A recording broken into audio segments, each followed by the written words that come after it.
tierra de Mouras.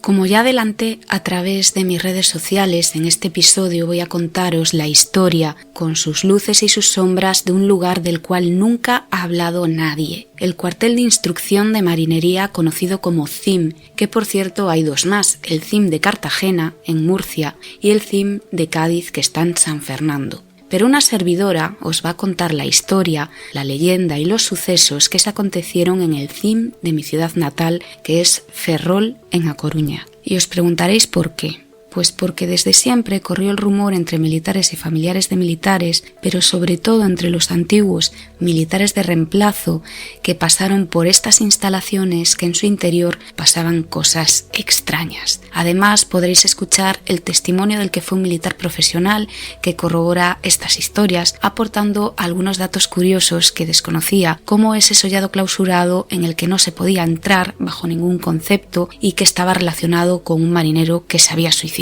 No sé si a día de hoy seguirá clausurado, investigaré al respecto, pero por supuesto, si alguien que haya estado alojado en el CIM haciendo la mili en Ferrol y se dé el caso de que esté escuchando el programa, puedes dejar un comentario a través de iVoox, o si lo preferís podéis escribirme o mandarme un audio al correo electrónico del podcast, que es entierrademouras@gmail.com. Yo también os contaré un fenómeno paranormal, un fenómeno poltergeist que viví en otro de los edificios de dentro del Arsenal Militar de Ferrol, muy cercano al CIM, un fenómeno poltergeist que experimenté mientras montaba mi primer punto nocturno en mi primera guardia como cuartelera, y también recordaré algunos sucesos espeluznantes, reales y tristes, protagonizados por los ya desaparecidos militares de reemplazo y que ocuparon las páginas de periódicos como La Voz de Galicia o El País. Soy Kela Carrasco y estás escuchando En Tierra de Mouras.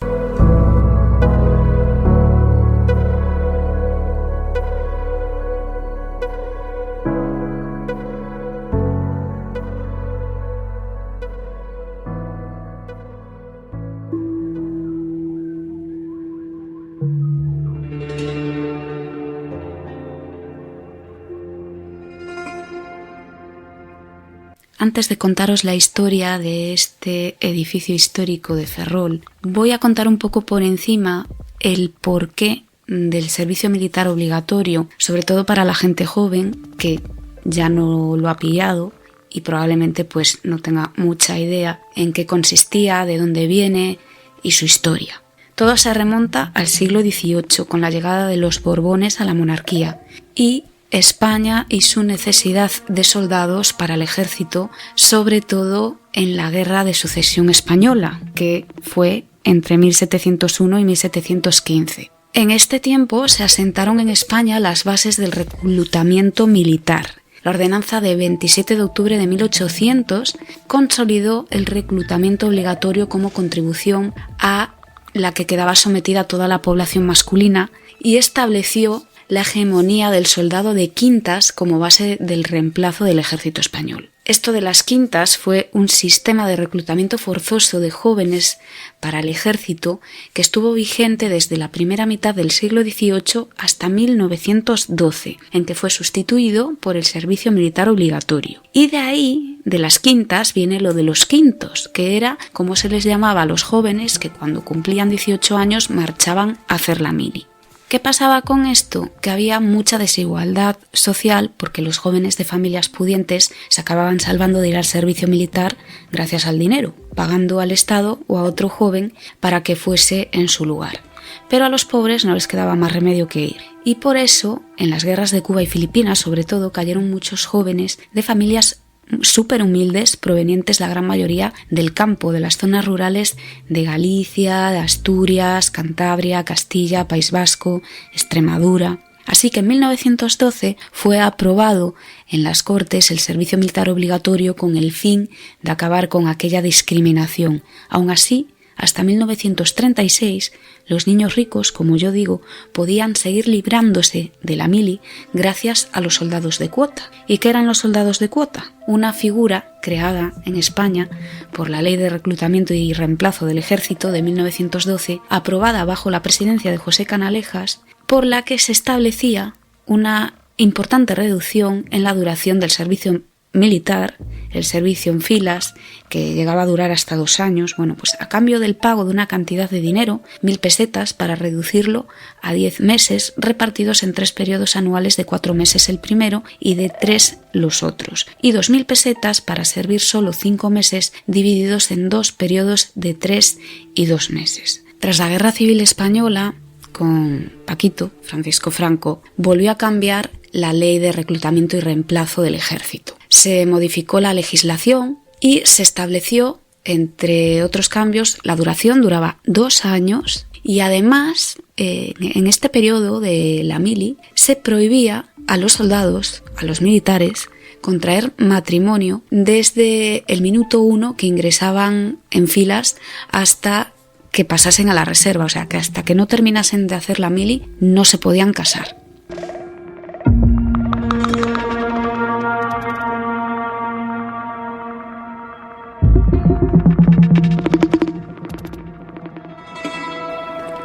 Y no fue hasta los tiempos de la democracia, concretamente en el año 1991, cuando se reduce el servicio militar a lo último que se conocía, que eran 9 meses, que yo pensaba pues que sería de 9 meses de antes de 1991, pues no. Fue a partir de 1991 cuando el servicio militar obligatorio pasó a tener una duración de 9 meses, un embarazo.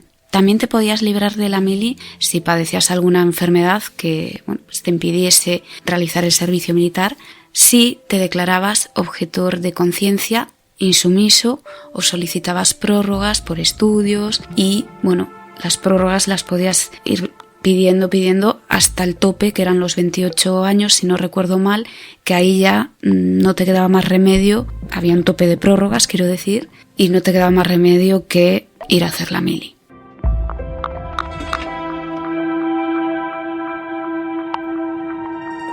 En tierra de Mouras.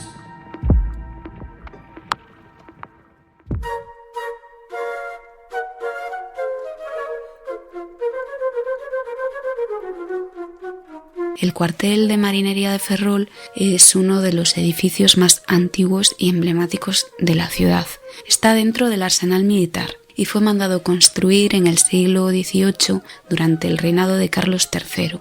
En un origen estuvo destinado a almacén de artillería donde se guardaban cañones y fusiles, una sala de armas, que era su nombre original, con pañoles porticados, configurada al más puro estilo francés de aquella época. Destaca además la majestuosa escalera del hall y es una imponente edificación de Ferrol de la época de la Ilustración, por aquel entonces, y contrariamente a lo que es en la actualidad, una de las ciudades más importantes y pobladas de Galicia, porque en aquella época Ferrol era más grande que A Coruña ciudad, para que os hagáis una idea. Años más tarde se convertiría este edificio en el cuartel de instrucción para formar a la marinería de los buques, los marineros de los buques de guerra de la Armada. Tras ser eliminada la mili, en la época del gobierno de Aznar, sería reformado este edificio para servir como alojamiento de las dotaciones de los barcos y de los cuarteles, como residencia para los militares. Por cierto, y antes de continuar, deciros que la mili se suspendió definitivamente el 31 de diciembre del año 2001, que en teoría estaba prevista la suspensión para el año 2002, pero se adelantó un año. Hace ya bastante tiempo leí y también me contaron, a lo mejor para quedarse conmigo, no lo sé, una leyenda sobre este edificio, sobre el CIM. Recuerdo que la leyenda hablaba de unos sargentos fantasmales y mal encarados de los tiempos de las colonias, a juzgar por los uniformes, quizás llegados al cuartel de Ferrol, expulsados de su regimiento colonial, por tener fama de ser crueles y sanguinarios. Esto estos sargentos fantasmales, sargentos antiguos, la leyenda dice que se aparecían al pie de esa majestuosa escalera del CIM. Si la queréis ver, podéis entrar en mi blog, Los Sueños Prohibidos, en Blogger, que tengo subida una fotografía para que os hagáis una idea de cómo es. De todas maneras, cuando suba este programa a YouTube, pues pondré fotos del cuartel de instrucción. Ya sabéis que subo los programas también a YouTube, a mi canal Kela Misterios e Historias Blog con V, en ese apartado de podcast de En Tierra de Mouras, pero bueno, sí que es cierto que van, en comparación con iVoox o Spotify, un poco retrasados. Pero bueno, eso es lo que pasa cuando no tienes tiempo para nada, entre el trabajo, la vida privada, el podcast que estoy estudiando, y tú te comes todo sola. Ya sabéis, yo me lo guiso, yo me lo como. Entonces tengo que ir así, a pasos pequeñitos.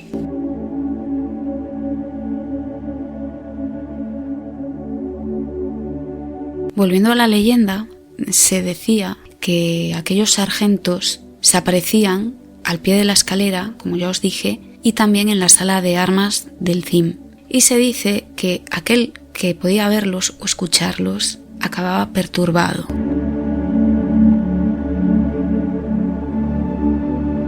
Antes de escuchar el testimonio de Alejandro Clarés, os voy a leer 3 titulares, 4, y luego ahondaré en estas 4 noticias.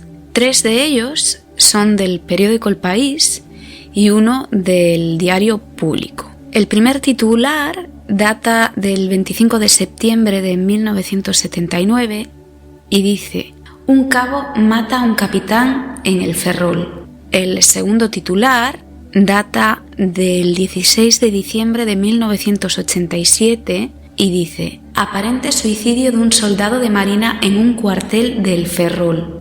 El tercer titular data del 11 de noviembre de 1990 y dice: muere un soldado en Ferrol tras arrojarse al vacío en el cuartel de marinería.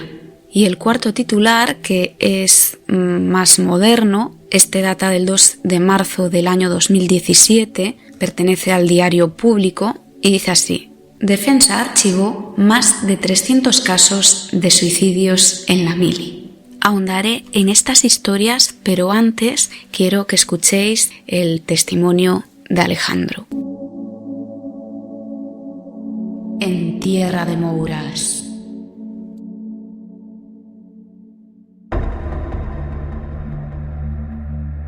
Pues mi nombre es Alejandro Clarés y estuve como militar profesional en la Armada desde el año 99, de finales del 99, hasta mediados del 2004. El primer destino que tuve fue en Mallorca, pero antes de eso estuve en la escuela, lo que se conocía como el Centro de Instrucción Militar, el CIM, en Ferrol. Allá llegué proveniente de Melilla. Yo, soy originario de Granada, pero me tocó lo que fue el último sorteo de lo que era el servicio militar obligatorio. Me tocó lo que fue hacerlo en Melilla, en regulares. Estuve allá un mes y de allí, yo ya había echado los papeles, había hecho las pruebas, lo que eran los famosos test psicotécnicos y demás, para entrar a la Armada, a fin de evitarme estar, lo que eran 9 meses que consideraba que hubieran sido inútiles en Melilla. Entonces, después de estar el mes de instrucción en Melilla en regulares, llegué a Ferrol, llegué a inicios de septiembre para la especialidad de escribiente. De hecho, salimos allá, entré dentro de la 16ª promoción, si no recuerdo mal. Mi brigada era la Bravo y yo, el número que nos asignaban según estábamos colocados en las literas, los sollados, era el 120 o el 121, creo que era el 121 Bravo. Y comentario, yo ya venía de un sitio donde, se comentaba siempre también en todos los cuarteles, mientras estuve en Melilla, en todos había siempre la leyenda oscura de que siempre en todos alguien se había pegado un tiro, se había suicidado. Entonces, lo teníamos aquello como leyenda. En el caso del Centro de Instrucción de Ferrol, del CIM, lo que más me impresionó, como te había comentado antes, sobre todo llega a un edificio, ¿no? A unas instalaciones que son antiguas. No quiero decir que fueran viejas, en aquella época estaban, la verdad, por lo general estaban muy bien cuidadas, por lo menos externamente, pero sí era un edificio, una instalación, lo que era la zona del Arsenal de Ferrol, muy bonito, era de finales, si no me falla la memoria, de finales de 1800 aproximadamente, y bueno, sobre todo el edificio imponía, ese edificio que creo que es de roca de granito, bastante duro, y ese techo a forma de lo que es de domo oscuro, un edificio antiguo, imponente, sobre todo si se va uno vista al muelle, y que bueno, pues sobre todo lo que lo envolvía ya con un poquito más de halo de misterio, pues bueno, esa bruma que había continuamente, porque bueno, pues en nuestro caso, llegando a 1 de septiembre, la verdad es que empezó a llover prácticamente pues a la semana de llegar, creo que fue allá del 10 de septiembre, que se terminó ya el verano allá, y no paró de llover hasta... Nos fuimos en diciembre, nos fuimos el mismo día que juramos bandera y seguía lloviendo todavía. O sea, allí no hubo cambio ninguno en el clima. Pero como decía, o sea, lo que imponía ese edificio, pues bueno, o sea, conforme uno llegaba y entraba, era, o por lo menos a mí, era esa escalera, esa piedra tan dura que tenía y esas escaleras tan grandes o tan imponentes, la majestuosidad del edificio y bueno, y la parte de los dormitorios, los espacios tan amplios que tenía. En concreto, cuando llegamos allá, pues bueno, o sea, aparte de ser un edificio antiguo, la verdad que sí, pues los sollados y las cocinas pues sí necesitaban lo que era pues una pequeña reforma, que luego pues bueno, ya también me vino a la memoria estos días de que saliendo nosotros, nuestra promoción, pues ya iban a reformar aquello, incluso lo iban a hacer, creo que eran para las nuevas fragatas que entraban, que entonces era la famosa F100, y iban a hacerlo pues bueno, como base de tierra en la dotación. Entonces pues bueno, sí se comentaba allá de que, pero bueno, había mucho ambiente de broma, sobre todo los que más tiempo llevaban, a lo mejor eran la gente de reemplazo, que también coincidió que estaban los últimos reemplazos. De hecho, llegando nosotros también llegó últimos reemplazos. Pues bueno, que el edificio, que ocurrían algunas cosas raras, y en general pues en casi todas las instalaciones.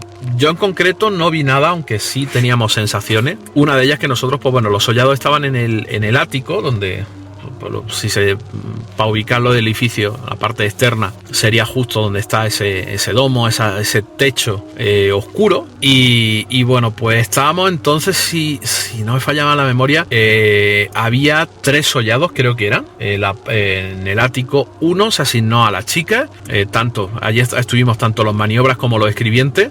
En un sollado estaban las chicas, en otro estábamos los chicos, que estaríamos pues, calculo que unos 110 chicos, una cosa así, y habría como unas 60 chicas en el otro sellado. Nosotros estaríamos con unos 110, y al lado había uno que tenía la puerta cerrada, nunca nos dejaron entrar, y desde el primer día pues nos decían los veteranos que era porque, bueno, pues allí se había suicidado alguien, y que entonces lo tenían cerrado. Pero por más el tiempo que estuve allá, por más que intenté preguntar y saber, ¿no?, sobre todo pues bueno, fecha y demás, pues nunca nos dijeron nada. Tema de sensaciones, o sea, mala vibra o cosas así, en el piso inferior, lo que era a nivel de calle, por un lado estaba lo que era el patio de armas, o el interior, ¿no?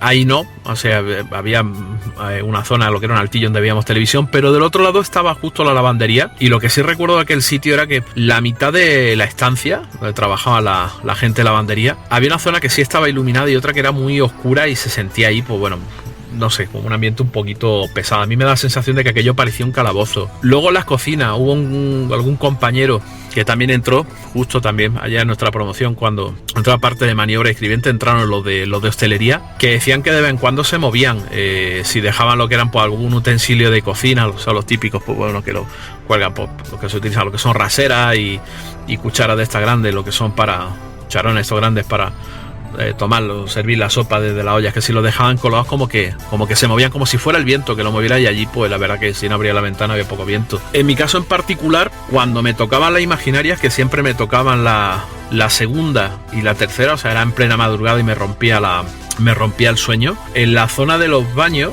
que para ubicar un poquito justo de la foto que compartiste en Twitter, sería la esquina izquierda, ahí terminaba nuestro sollado, era el de los chicos. Sí recuerdo que cuando tenía que hacer la ronda de guardia por las noches, todo estaba cerrado, no había viento porque no podía haber ninguna corriente de aire. Incluso nos asegurábamos que para que no pegara o no entraba más bien la humedad ni la lluvia, porque también las ventanas pues eran de madera, estaban algo viejas, incluso tapábamos los huecos y nos asegurábamos taparlo bien con toalla, y la verdad que se hilaba bastante. Pero de camino a los baños había una zona justo llegando que sí, de repente se sentía lo que era bastante frío y erizaba y ponía un poco la piel de gallina.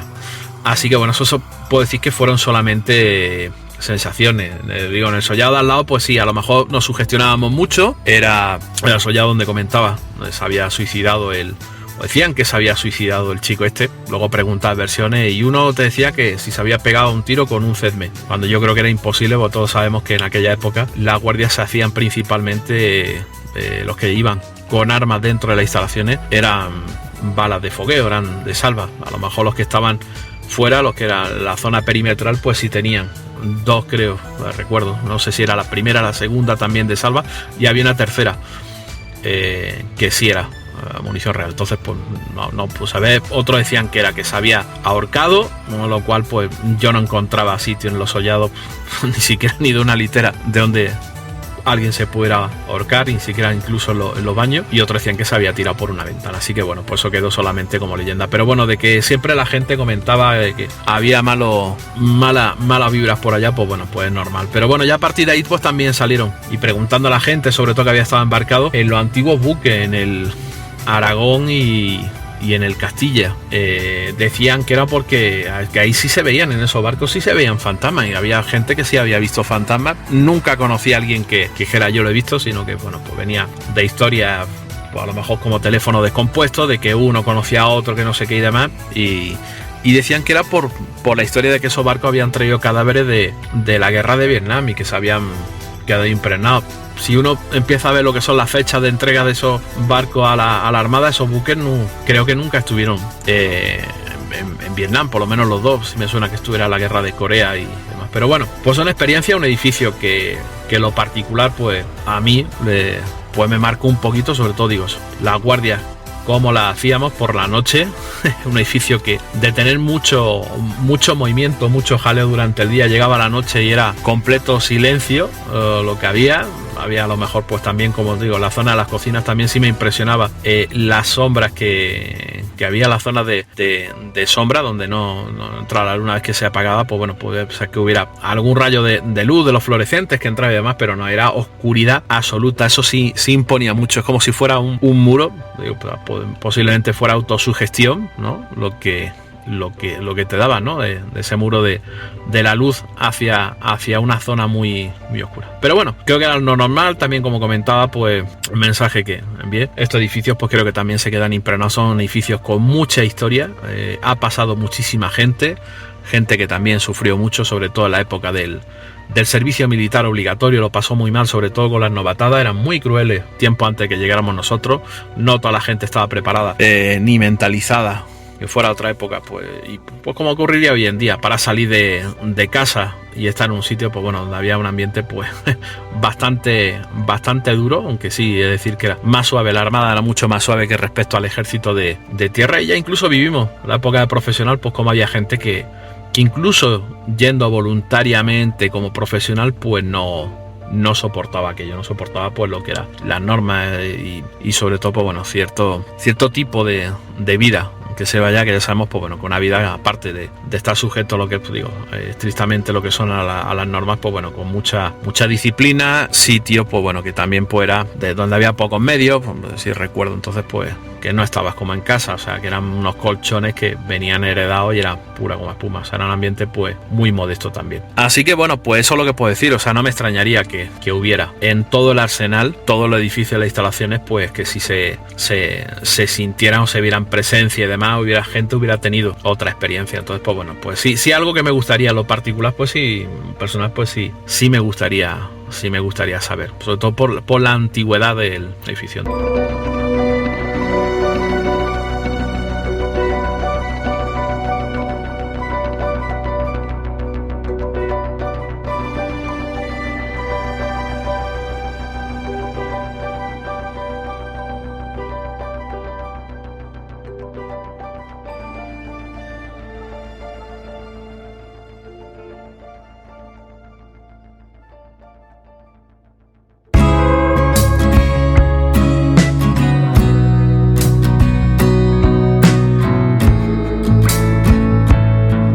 Qué curioso que yo fue en otoño del año 1999 cuando fui a Lofín para coger los papeles para poder alistarme en la Armada y entré en la 18 promoción de escribientes y no nos alojaron en el CIM porque ya habían empezado las obras de reforma para la creación de esa residencia para las dotaciones de los barcos y los cuarteles de la zona para militares. Como os acabo de decir, yo también entré como escribiente en la Brigada Bravo. Mi número era el 357 Bravo, 357 Bravo, que ese era como nuestro nombre.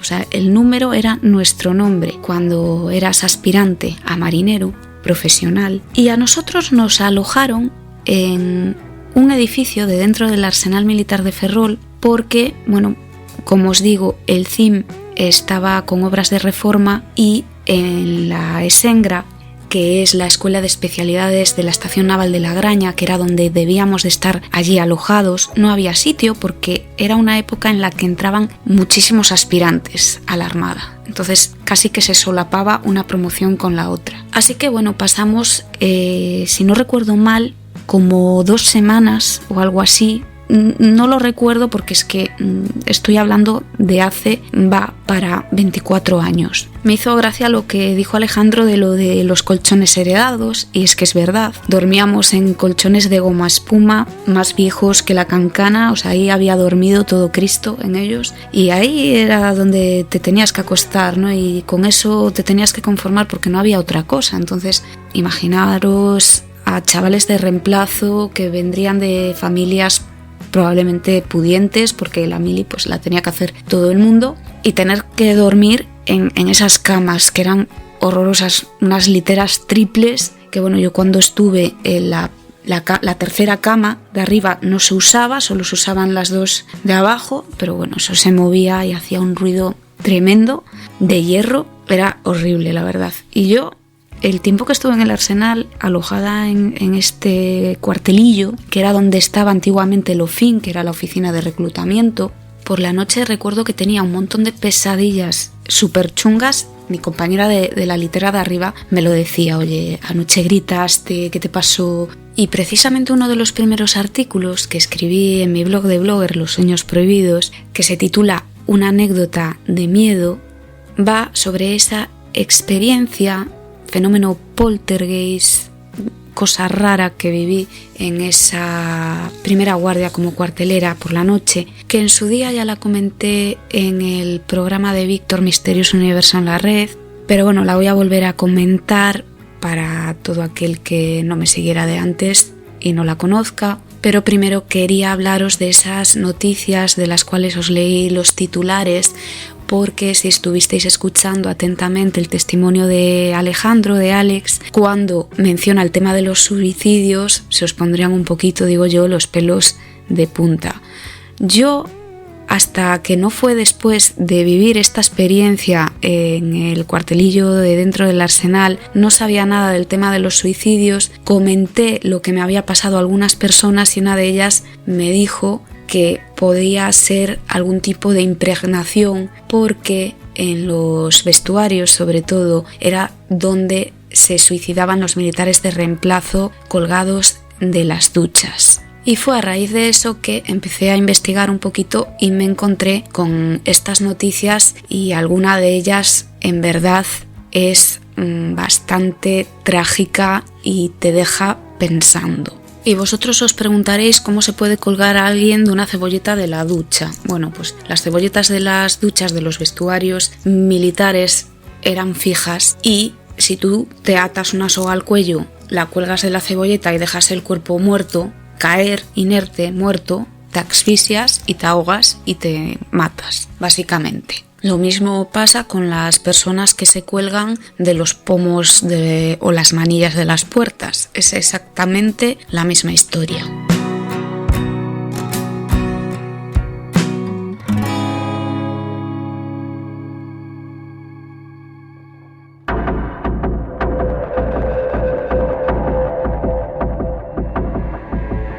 El primer artículo del periódico El País, del que os hablaba, que podéis encontrar en Google si lo buscáis, el titular decía: un cabo mata a un capitán en el Ferrol. El artículo fue escrito por Perfecto Conde Muruais y data del 25 de septiembre de 1979, yo ni había nacido todavía. Y este artículo dice: Antonio Cabanillas Cabrera, soldado del cuartel de instrucción de la zona marítima del Cantábrico en el Ferrol, mató al capitán de infantería de marina de dicho acuartelamiento, Carlos Seijas Fernández, disparándole 2 tiros con un fusil ZETME. Se le encasquilló el arma cuando intentó disparar contra el teniente Mariano Álvarez González, que cenaba con el fallecido en el momento de producirse el suceso, a las 11 menos cuarto de la noche del domingo. El soldado Antonio Cabanillas, un cabo verde. Los cabos verdes eran los cabos de reemplazo, marineros que hacían la mili y ascendían a cabo haciendo la mili. Se llevaban el galón de cabo, era de color verde y por eso se les conocía como cabo verde. Antonio Cabanillas era natural de Basauri, Vizcaya, residía en Santander y en un primer momento se especuló con la posible relación de los hechos con los recientes atentados que había habido contra varios militares, pero, dice la noticia, nada hace suponer válida esta hipótesis y a pesar de la total ausencia de versión oficial sobre los móviles del atentado, se da como posible la versión de que Antonio Cabanillas estaba desairado porque le habían negado un permiso recientemente. Dice el artículo que se le había observado de mal humor durante aquel día de domingo. La víctima estaba cumpliendo su primera guardia de turno en el cuartel después de que hubiera llegado destinado a El Ferrol procedente de Cartagena hacía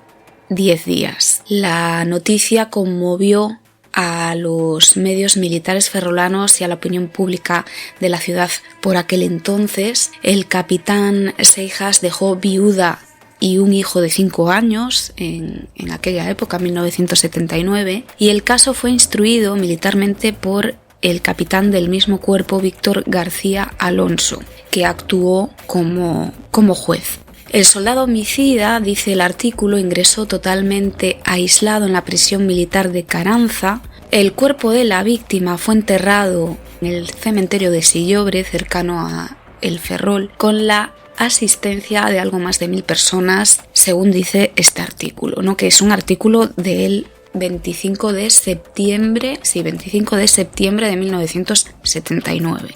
El segundo titular que os comentaba, que también es del periódico El País, que lo podéis buscar en elpaís.com, en Google, que no me estoy inventando nada, que son noticias reales. Como os decía, no tiene que ver con el CIN, con el cuartel de instrucción, pero sí tiene que ver con los suicidios en la mili y quizás con el tema de las novatadas que sufrían los militares de reemplazo cuando iban al servicio militar.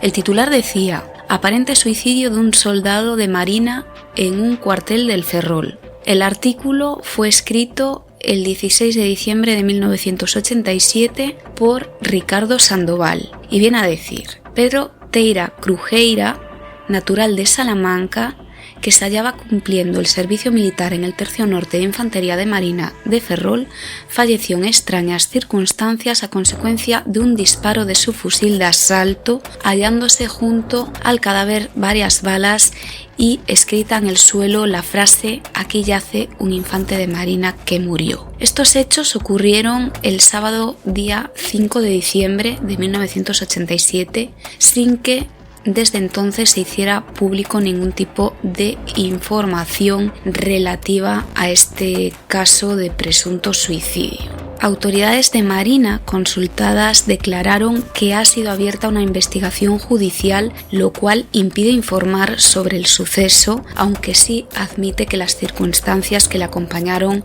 no son normales. Esto es lo que dice el artículo y en verdad es bastante espeluznante. Dice el artículo del País: al parecer, según el diario La Voz de Galicia, el caso puede estar relacionado con otro suceso relativo a presuntos abusos sexuales sufridos el pasado mes de noviembre por un soldado en el cuartel de Dolores. Precisamente antes de que ocurrieran los presuntos abusos, Pedro Teira fue destinado al referido cuartel. Él quedó marcado como sospechoso de participar en los abusos, aunque la víctima no pudo identificar a ninguno de los autores. Teira Crujeira siempre negó su participación en el caso y, al ser trasladado, repartió sus enseres entre sus compañeros. Sin duda, yo cuando leí esto me quedé anonadada, alucinada totalmente, porque yo estoy segura que hay un montón de casos de suicidios o presuntos suicidios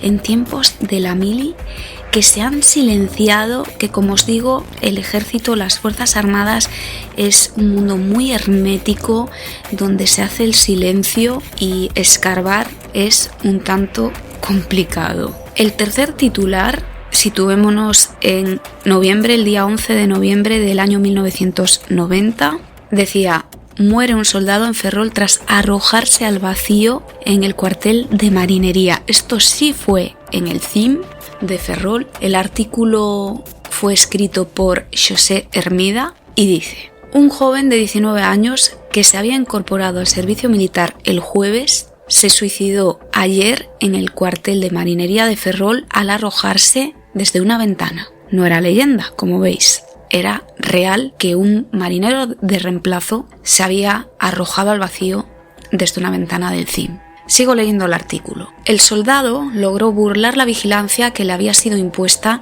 tras intentar tirarse desde el tejado del cuartel poco después de su llegada. Según la Capitanía General de La Coruña, un total de 122 jóvenes que hacían la mili en el Ejército de Tierra han fallecido entre enero y octubre de este año. Víctor Nieto Pérez, natural de Oviedo y vecino de Serantes, una pequeña parroquia de Ferrol, se incorporó al servicio militar el pasado día 8, incluido en el sexto reemplazo de 1990. Desde su llegada al cuartel, y esto viene entrecomillado, se le apreciaron trastornos en su conducta. Según la nota difundida por Capitanía, los mandos militares decidieron someterlo a observación médica para una posible exclusión del servicio militar. El joven protagonizó un primer intento de suicidio encaramándose al tejado del cuartel, de donde fue rescatado antes de que consumase su acción. A partir de ese momento fue sometido a vigilancia, pero según la versión oficial logró burlar su custodia con el pretexto de acudir al baño. El soldado aprovechó la ocasión para subirse a una ventana y precipitarse al vacío. El cuerpo cayó al patio del cuartel, donde fue recogido con múltiples fracturas y trasladado al Hospital Naval, donde falleció justo antes de ingresar. Ojo a esta parte del artículo porque os va a dejar ojipláticos. Dice: algunos compañeros de Víctor Nieto dijeron que no les constaba el intento de suicidio anterior del soldado, ni que éste engañara a los vigilantes. Dichos compañeros dijeron que se escapó corriendo por un pasillo tras romper la formación de la tropa e instantes después se tiró al vacío.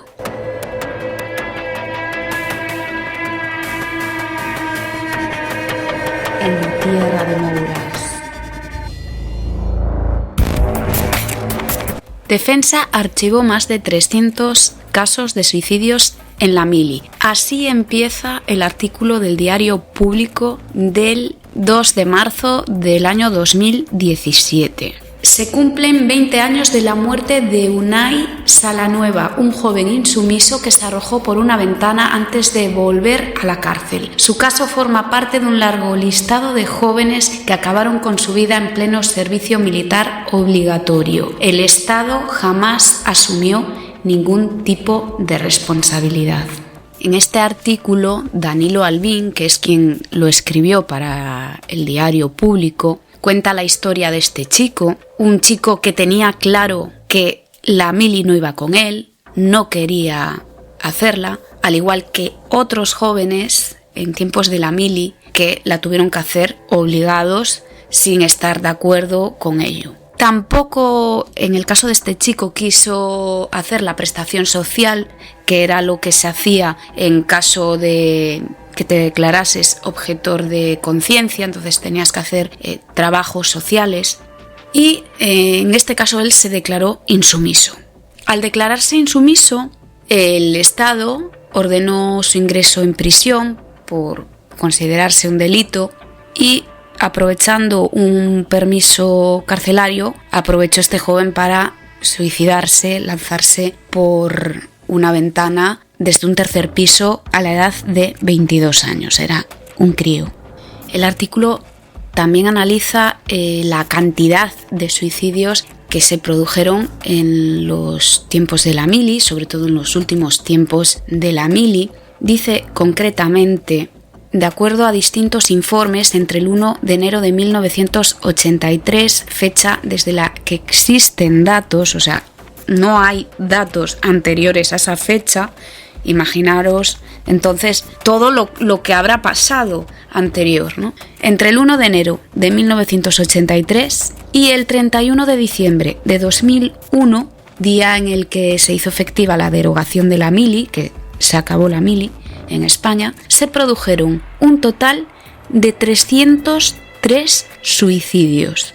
Dice el artículo: el peor año fue 1994, con 27 muertos. No menos alarmante es el número de tentativas. A lo largo de esos años hubo 613 casos de soldados militares de reemplazo que quisieron matarse, pero no lo consiguieron.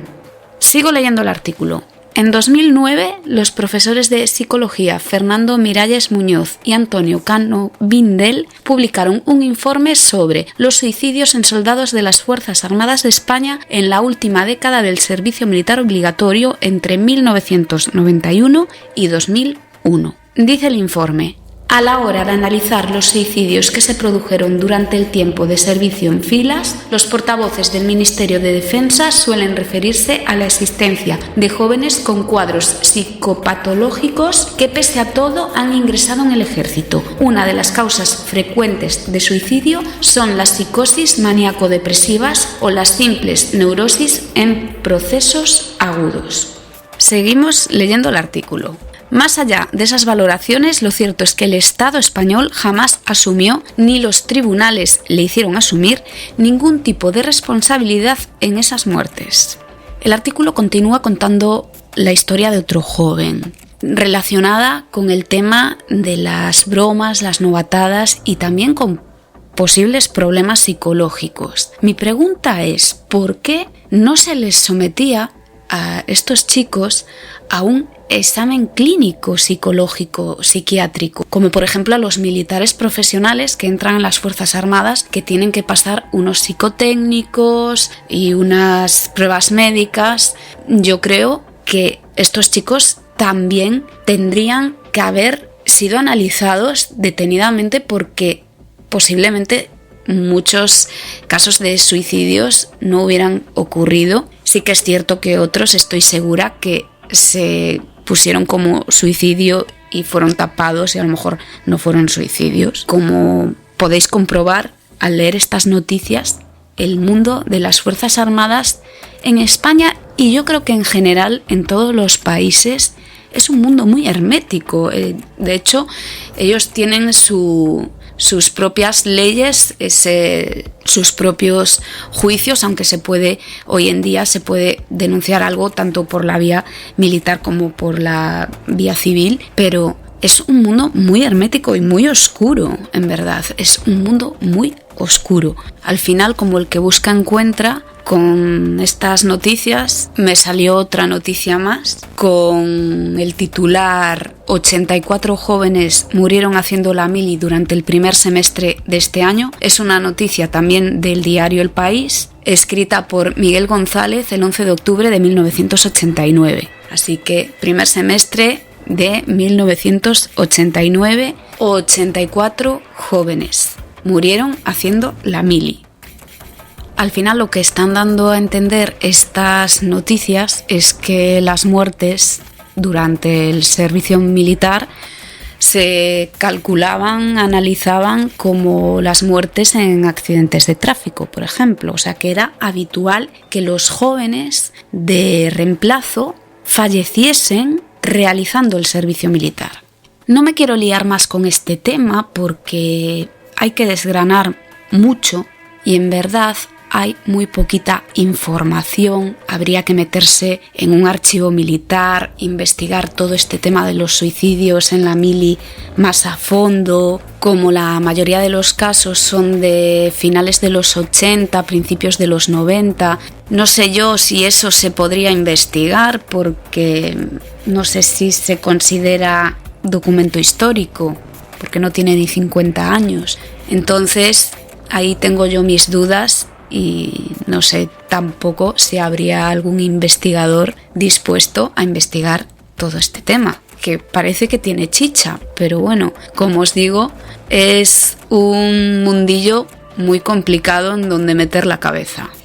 Antes de contaros mi anécdota, que la he dejado para el final, os voy a contar una curiosidad, y es que no sé si sabíais que en 2022 falleció el último soldado de la mili tras pasar 28 años en coma. Juan Manuel Igualada Durán fue el último soldado procedente del ejército español del servicio militar obligatorio. Falleció tras permanecer en coma durante 28 años en el Hospital Militar Gómez Ulla de Madrid.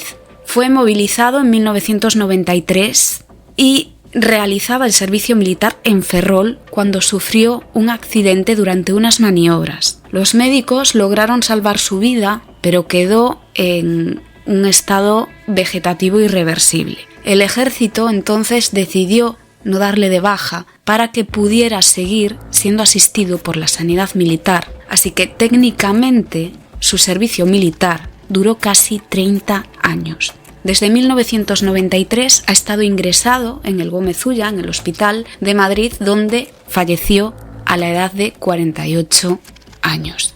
Durante esos 28 años que estuvo ingresado, Milagros, su madre, de 87 años, permaneció junto a él, junto a la cabecera de la cama de su hijo, que estaba en estado vegetativo. Juan Manuel mantuvo sus funciones vitales y también dormía y permanecía en estado de vigilancia, pero nunca mostró respuesta a estímulos ni a nada.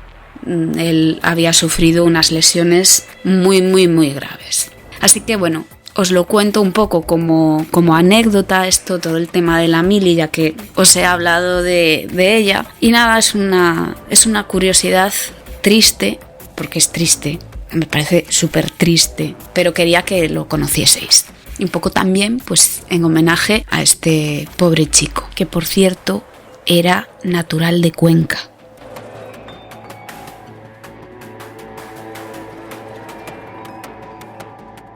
En tierra de Mouras.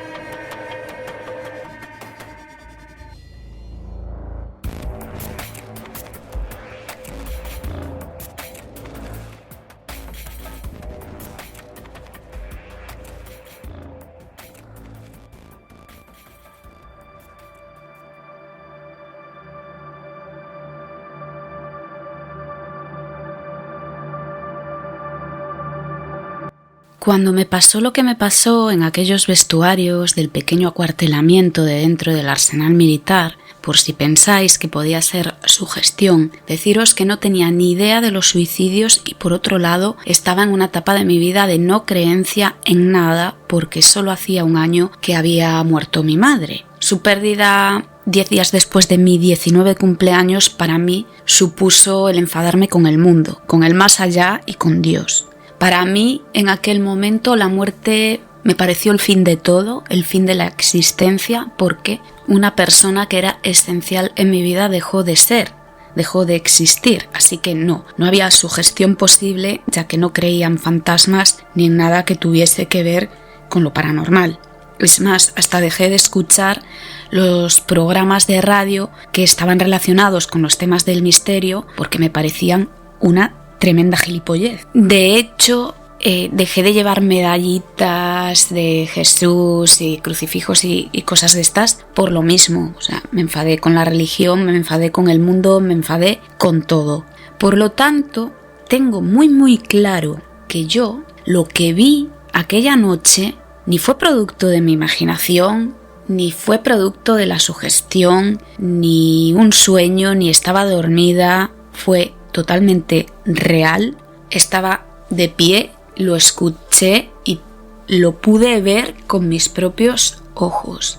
Para situaros en la historia hay que retroceder a la primavera del año 2000, recién entrada de marinero profesional en la Armada de la 18 Promoción de Escribientes 357 Bravo, retroceder a mi primera guardia y a mi primera imaginaria como cuartelera. Al ser de las más jóvenes y por lo tanto la más moderna, me tocó montar el mediote de 2 de la madrugada a 4. Como es obvio y no acostumbrada, tenía sueño y estaba cansada, pero como era mi primera vez, y cuando es la primera vez y es algo nuevo, os aseguro que a mí personalmente no se me cerraron los ojos ni un poquito, porque lo quieres hacer bien. Mis compañeras de los sollados dormían. Nos encontrábamos, las chicas, en la última planta destinada al alojamiento femenino.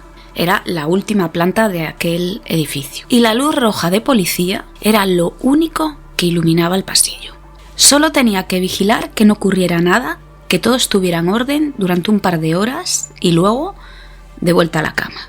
Mi cabo de la guardia era una mujer, una chica de pocas palabras. Simplemente me dijo lo que tenía que hacer, cuántas rondas tenía que dar y mientras tanto ella iba a vigilar las plantas bajas, por lo que prácticamente pasé casi toda la imaginaria sola, sentada en una silla fría y cutre, dura como una piedra que te obligaba a levantarte de vez en cuando para que no te dolieran las cachas. Al lado tenía una mesita pequeña, sin absolutamente nada encima, que encabezaba lo que era el pasillo medianamente largo y ancho que unía los sollados.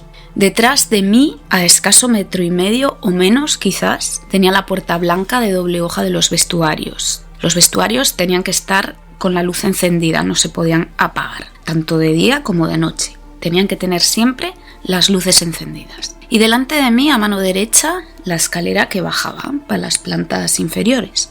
Estaba todo en absoluto silencio. Si acaso solo se escuchaban las respiraciones de mis compañeras que estaban durmiendo, algún ronquido, porque las mujeres también roncamos, esto es así.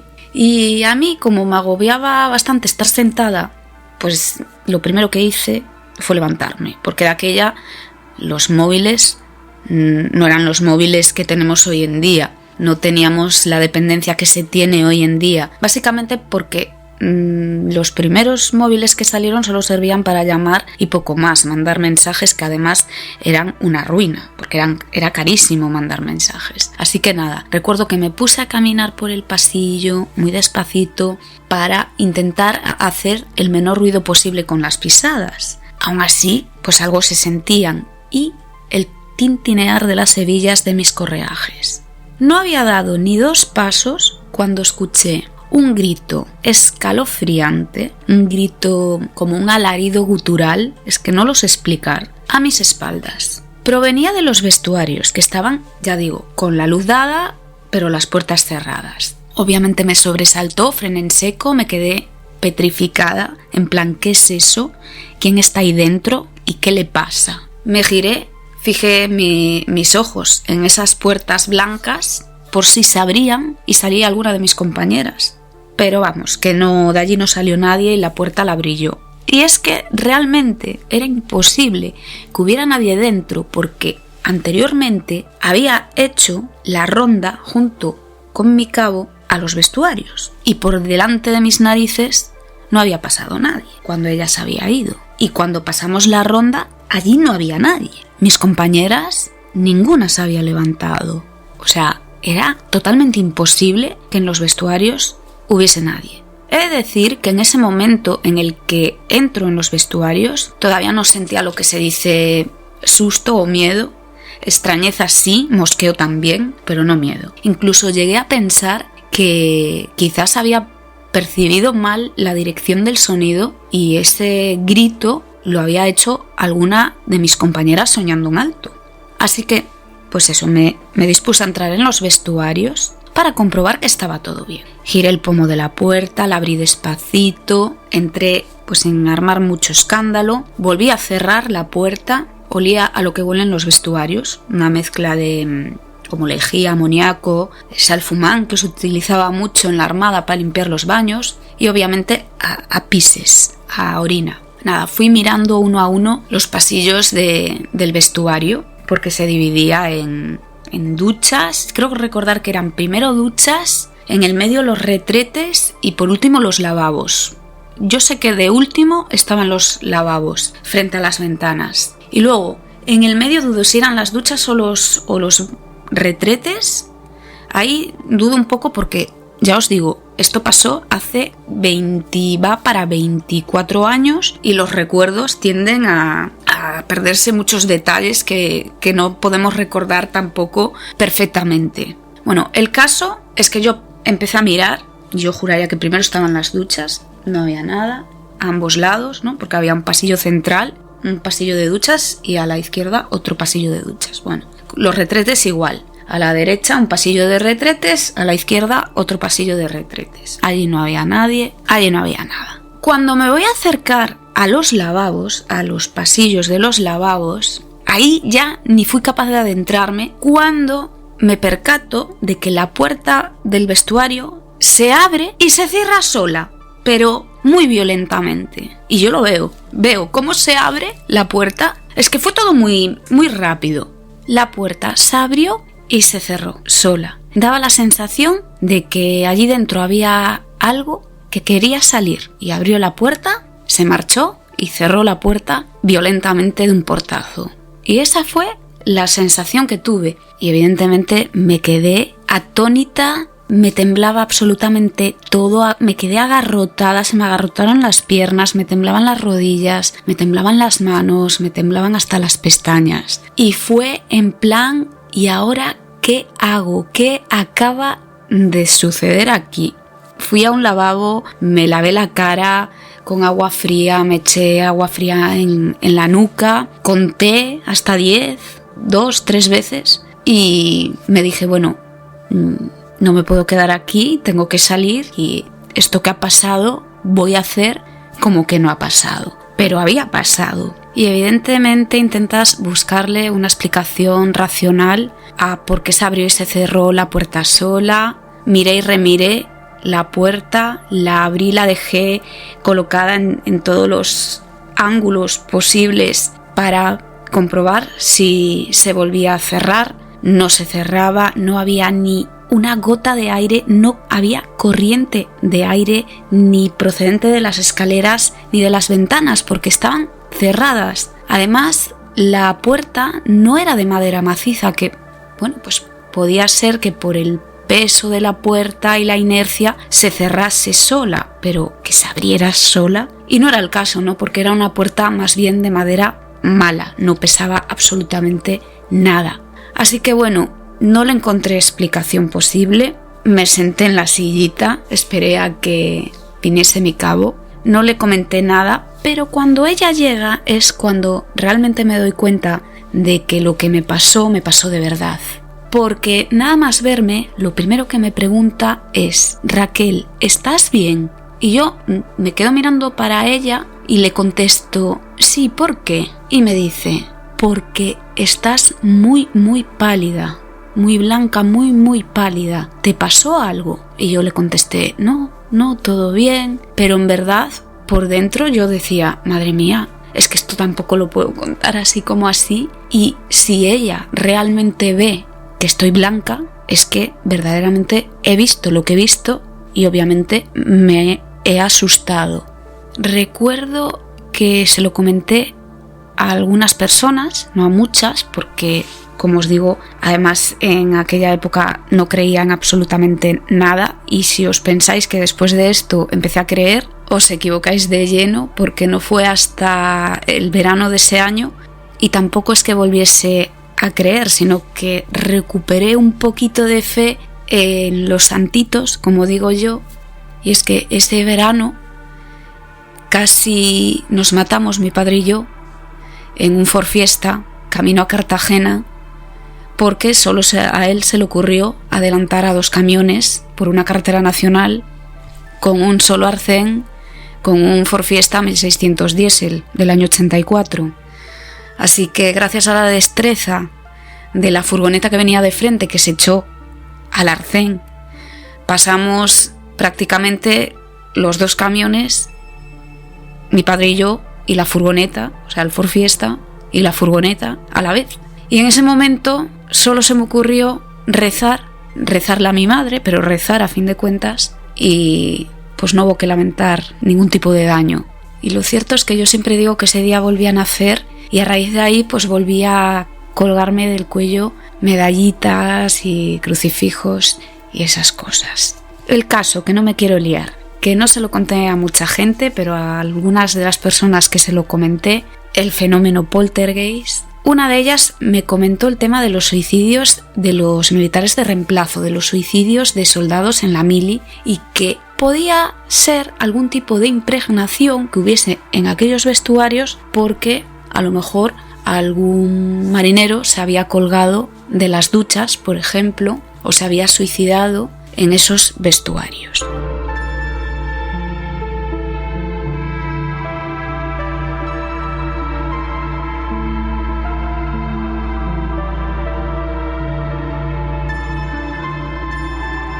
Y yo no sé qué pensáis de todo este tema de los suicidios en la mili. Desde luego es interesante de investigar, porque a mí sí me gustaría saber realmente cuántos fueron suicidios de verdad y cuántos no. También, como os comenté antes, si da la casualidad que estáis escuchando este programa y habéis estado en el CIM de Ferrol, en el de Cartagena o en el de San Fernando y tenéis historias de este estilo para contar, por favor, escribirme a través de los comentarios, a través del correo electrónico del podcast en tierrademouras@gmail.com. Me podéis buscar en Instagram, Kelly_Carrasco_80. Podéis contactar conmigo también a través del Instagram del programa en _tierrademouras, todo junto, _podcast, o a través del antiguo Twitter, que ahora es X, @tierrademouras, todo junto. Y podéis contar también pues las leyendas que conozcáis que tengan relación con acuartelamientos militares, que hay un montón. Es un mundo con mucha chicha en ese aspecto. Y por supuesto recordaros que podéis escuchar el programa a través de iVoox, Spotify y también en mi canal de YouTube, Kela Misterios e Historias Blog con V. Y ahora por fin ya me despido. Espero que no se os haya hecho largo, tedioso, pesado el programa, que os haya gustado. Y como siempre os digo, siento la tardanza, pero a veces la vida no me da para más. Gracias a los nuevos y nuevas suscritos en YouTube, sobre todo. Besos y abrazos y sed muy muy felices.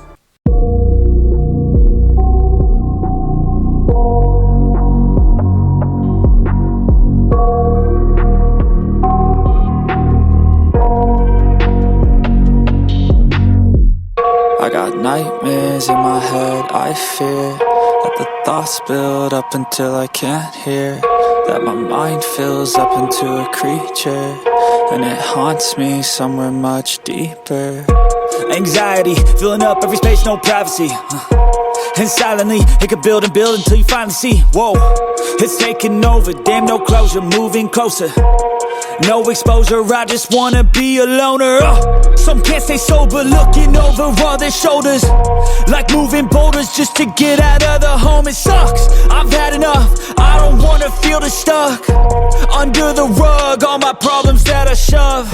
I got nightmares in my head, I fear that the thoughts build up until I can't hear, that my mind fills up into a creature, and it haunts me somewhere much deeper. I got nightmares in my head, I fear that the thoughts build up until I can't hear, that my mind fills up into a creature, and it haunts me somewhere much deeper. I've Sometimes it could be a little tough. I just need to feel like the end's in sight for me. But let's be really real, anxiety can foggy all this stuff. I've been feeling weird, I can't seem to focus good enough. Nothing's really clear, sometimes it could be a little tough. I just need to feel like the end's in sight for me. But let's be really real, anxiety can foggy all this stuff. It sucks when you finally feel like giving up. Oh God, no luck. Everything feels like you're sticky stuck. I'm lost, handcuffed to the bed where I sleep. Don't give a fuck, can't stop. Unplug, feeling overwhelmed. I think I've had enough. Gotta find a way to get some energy. Gotta find someone who's a good friend of me. I need purpose to make it all worth it. I'm still searching and I'm still learning. I want a life that's filled with memories, not a life with regret in front of me. I need focus to keep me from hopeless psychosis if I keep moping. I got nightmares in my head, I fear that the thoughts build up until I can't hear, that my mind fills up into a creature, and it haunts me somewhere much deeper. I got nightmares in my head, I fear that the thoughts build up until I can't hear, that my mind fills up into a creature, and it haunts me somewhere much deeper. I've been feeling weird, I can't seem to focus good enough. Nothing's really clear, sometimes it could be a little tough. I just need to feel like the end's in sight for me. But let's be really real, anxiety can foggy all this stuff. I've been feeling weird, I can't seem to focus good enough. Nothing's really clear, sometimes it could be a little tough. I just need to feel like the end's in sight for me.